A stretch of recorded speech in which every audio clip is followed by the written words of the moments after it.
in Oklahoma. I just crossed over the Arkansas River in this part of Oklahoma, well, quite a few miles east of Oklahoma City. That river is huge! I mean, that's a big river, the Arkansas River. Maybe not quite as wide as the Mississippi, but I would not want to fall into that thing, not at all. But that's another sight to see, the Arkansas River, along this journey, and we're on the 40 right now, heading west back towards Los Angeles. Okay, so it seems like these people in Oklahoma are real serious about being cowfolk, or cowboys, or cowgirls. I see a lot of them driving around with their cowboy hats on, so I had to change from my Boston baseball cap to my cowboy hat. So I think I'll wear it while I'm driving through Oklahoma. Maybe I'll get less problems. Who knows? I might find a horse to ride. I couldn't even pronounce that if I wanted to, but there's a huge lake we're crossing right now. You saw the sign. Maybe somebody from Oklahoma can tell me how to pronounce the lake, but it's awfully large.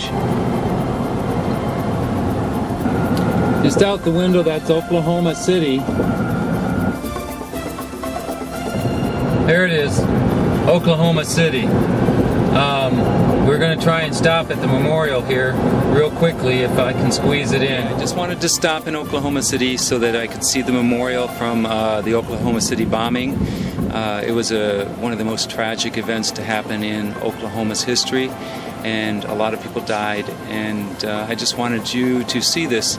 It's a somber moment in our history, but I believe it's one of those things that if you're in the area, you should pay your respects and come and see. We'll take a closer look at it. It says, we come here to remember those who were killed, those who survived, and those changed forever. May all who leave here know the impact of violence. May this memorial offer comfort, strength, peace, and hope and serenity. What you're seeing here is a piece of what's left of the building that was bombed. And we're going to go and take a look at the monument with the reflection pond. And 903 down at the other end is what's on this placard and monolith down below.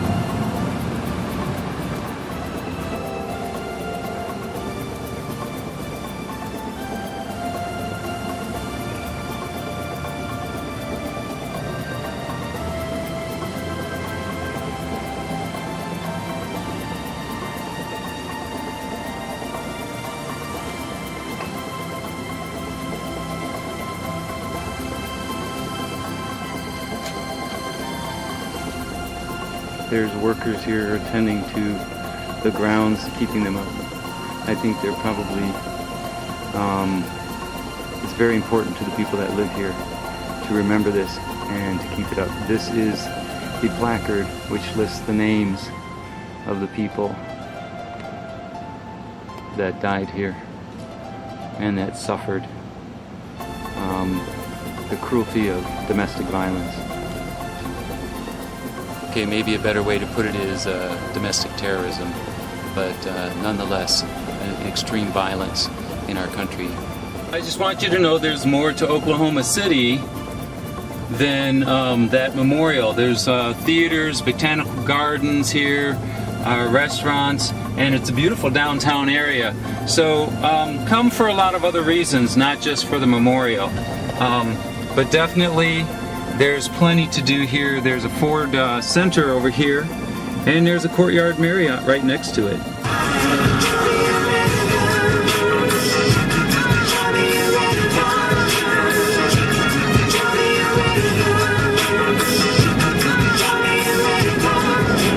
Oklahoma, my props to you, Oklahoma City.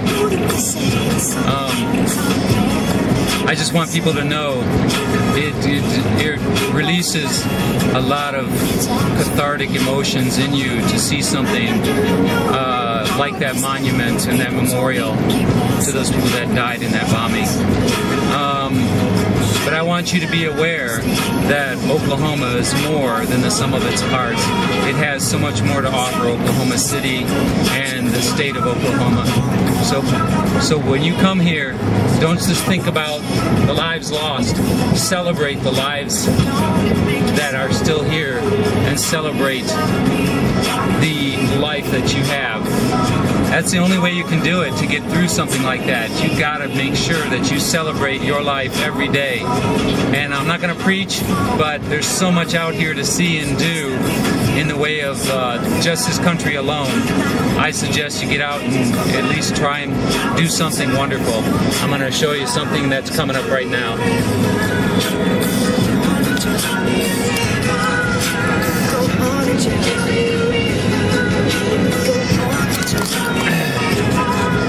That's what it's all about. That's our symbol of freedom. Freedom to choose, freedom to do what we want to do, and freedom to worship.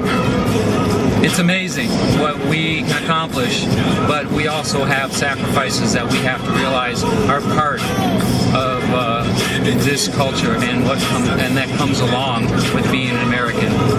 That's it. That's all I'm going to say.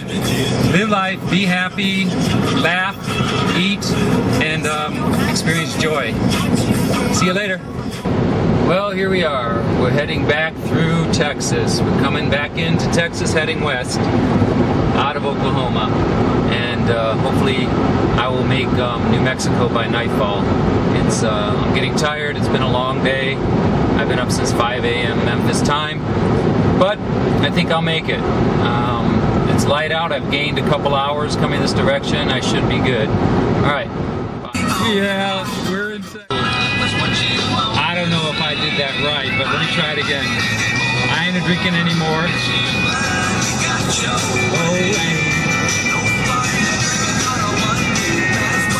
I wasn't drinking before, and I ain't drinking anymore. So you know what?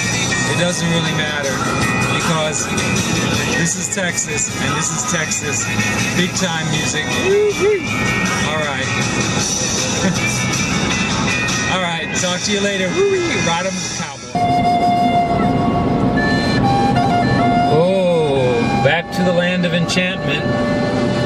We're gonna be there in just a second.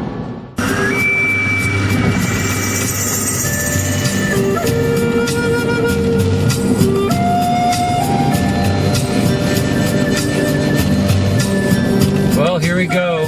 Coming back into New Mexico. I don't know if you can see the sign.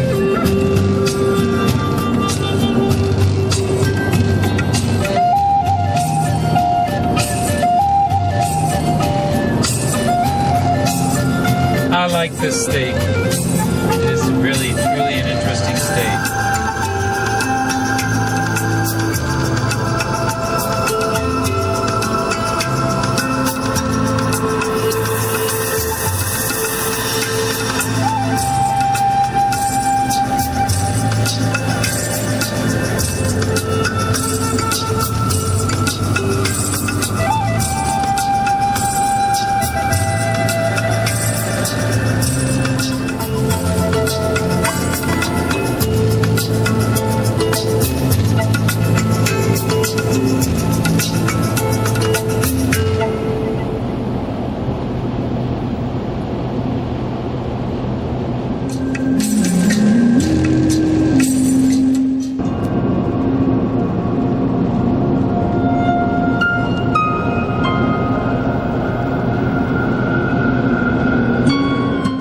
I stopped the car because I wanted you to see this.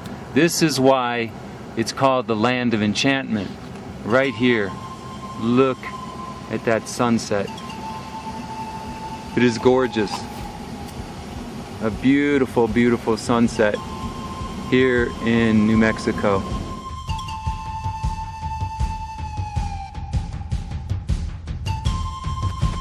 Just off the 40 freeway. These clouds are phenomenal. Look at this.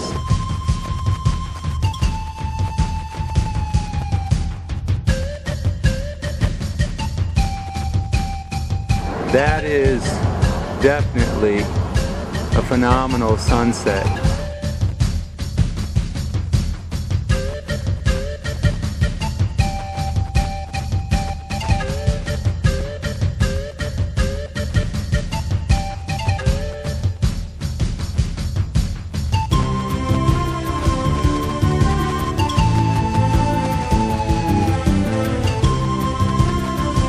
painted sky.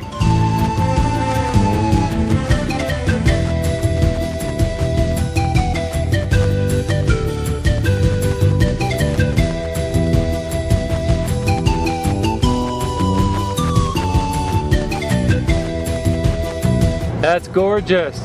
Beautiful, beautiful. Look at this in here. Look at that.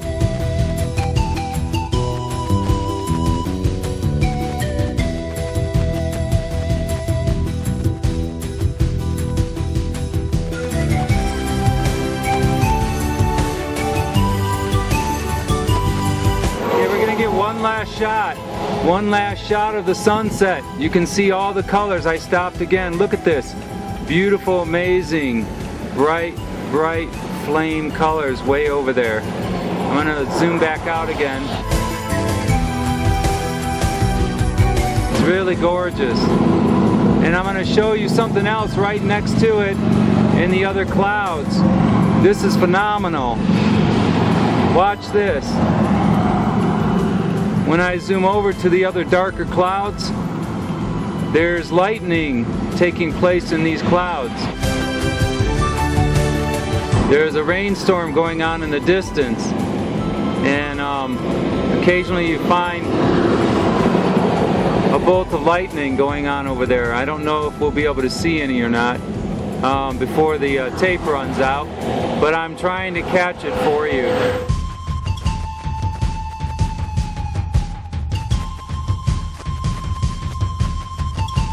And that's a rainstorm over there, probably north of us near Santa Fe. I don't see any going off right now, but there was a couple of them went off just earlier. Hopefully we'll catch one.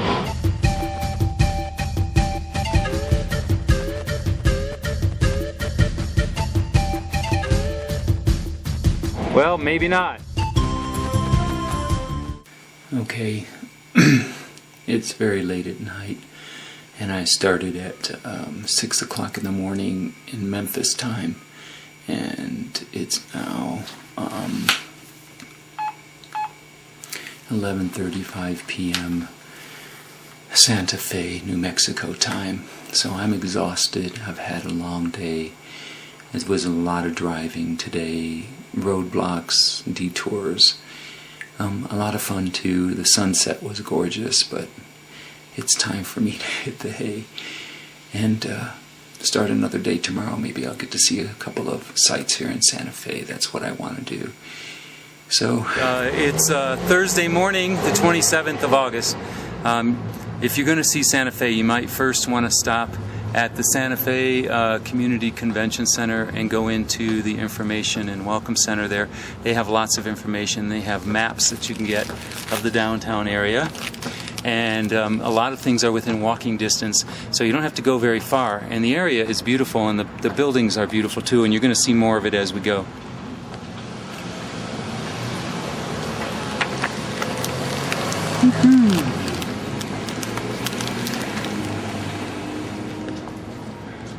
And so, if you can look for the convention center, it's at the corner of Grand and Marcy downtown at 201.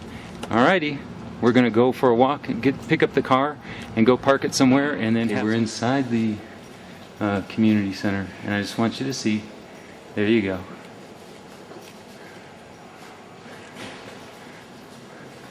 It's a very big building.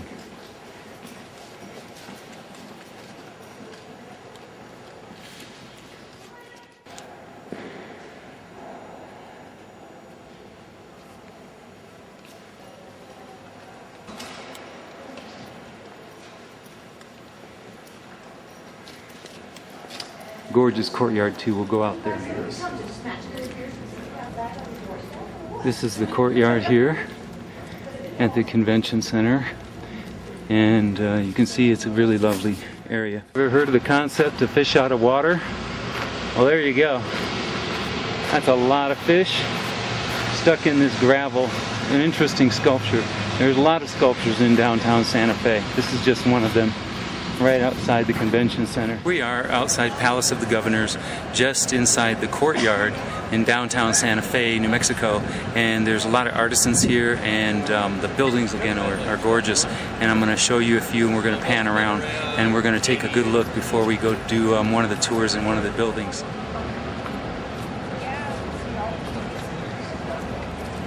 Okay, right here outside the Palace of the Governors, which is also a museum, you'll see a lot of artisans are lined up along here, a lot of Native Americans, and then you have a lot of artisans right here downtown in the plaza, and we're going to walk through the plaza. Center of the plaza, and this monument here was erected some time ago, and it says, "To the heroes who have fallen in the various battles with Indians in the territory of New Mexico." And something's been scratched out, so obviously they didn't want that.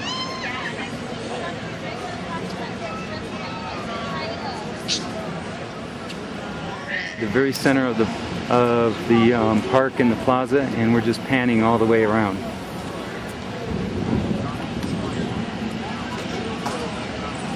There you go. Here you go. Lots of artisans and lots of jewelry and necklaces, all right here outside the Palace of the Governors.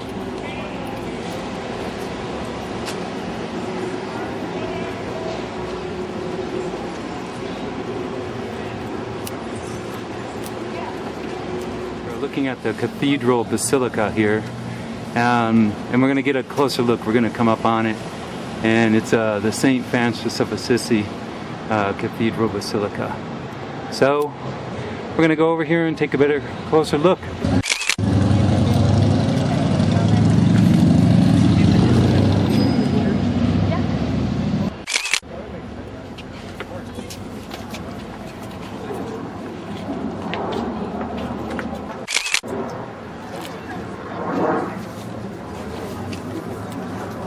This guy might want to.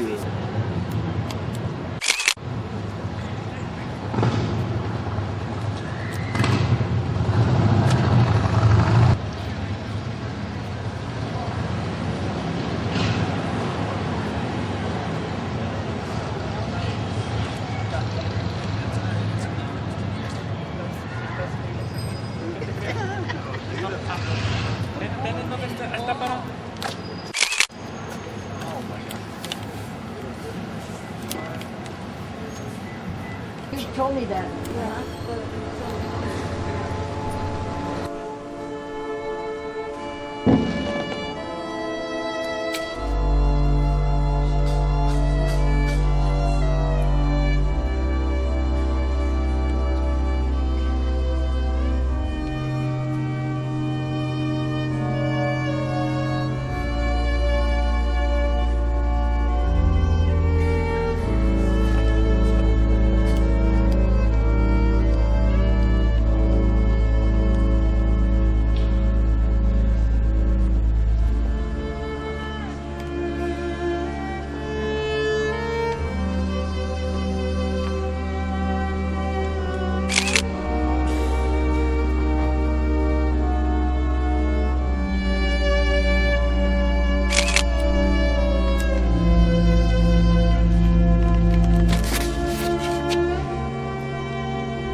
That's right.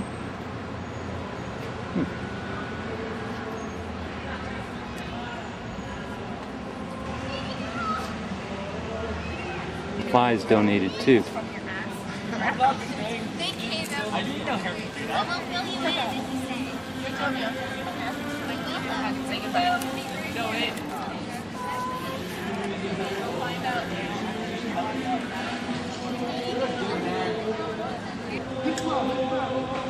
I'm not going to read all these placards here.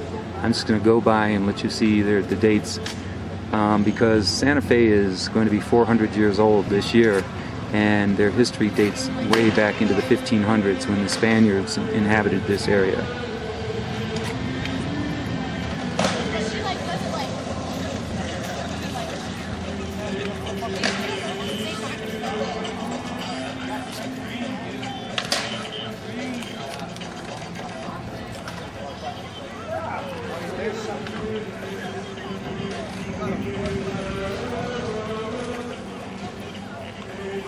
These are the bronze statues outside the church, so you can see quite detailed bronze statues. Right across the street from the church is the Institute of American Indian Arts Museum, and I'm going to go in there right now. We're going to take a look around. I don't think I'll be able to film in there, but we'll check it out.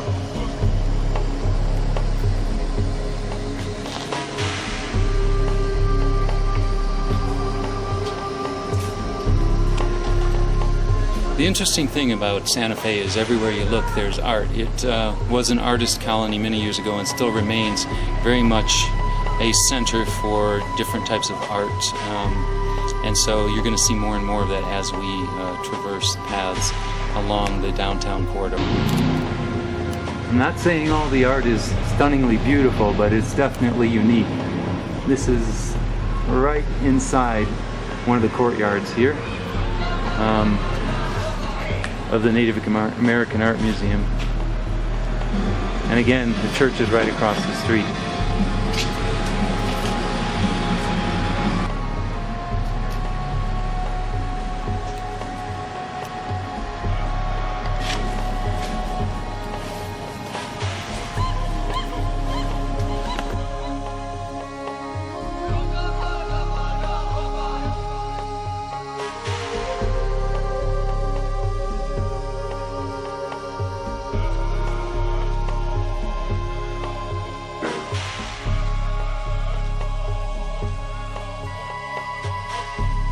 Okay, I'm allowed to film in this area. This is kind of like the gift shop area, but there's also a lot of art in here, contemporary Native American art, and I have to put the camera away before I go into the museum area. But there's still plenty of art right here, as you can see, and there's lots to see, and this is just a small percentage of what you can find in Santa Fe.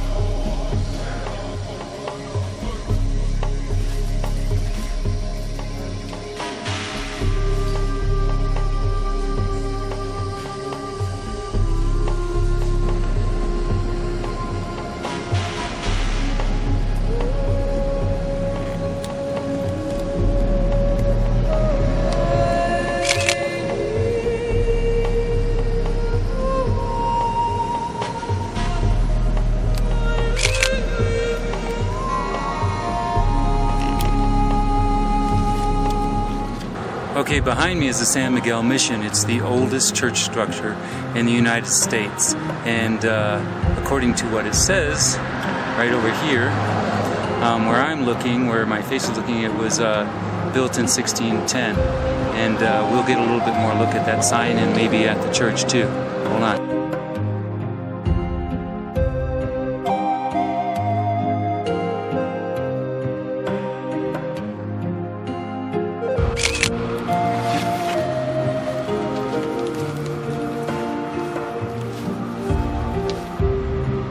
Okay, we've got to use the other door, which is going to be over here. We are inside the oldest church inside the United States.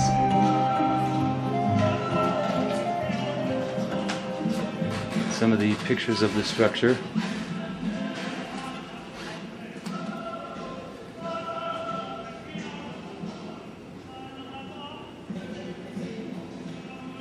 The San Miguel Mission.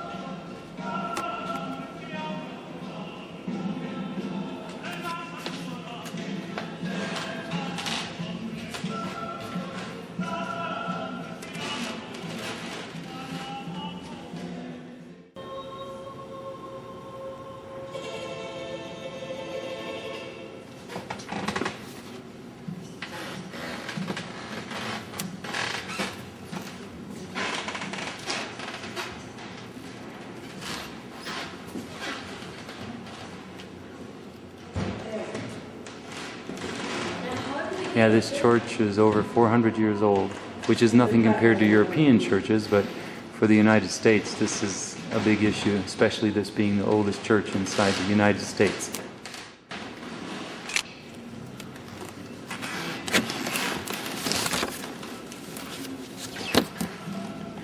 Alright, so what you're seeing below me right now on this floor is a plexi window which shows you the original steps leading to the sanctuary in 1610. And that's the original steps. And then next to that, the floor of the Indian dwelling in 1300, bottom portion of Sidle. And there you can see the original floor from the Indian occupation in 1300. And then you go up to 1610 where the altar, side altar was, and bottom portion. And that's it right there.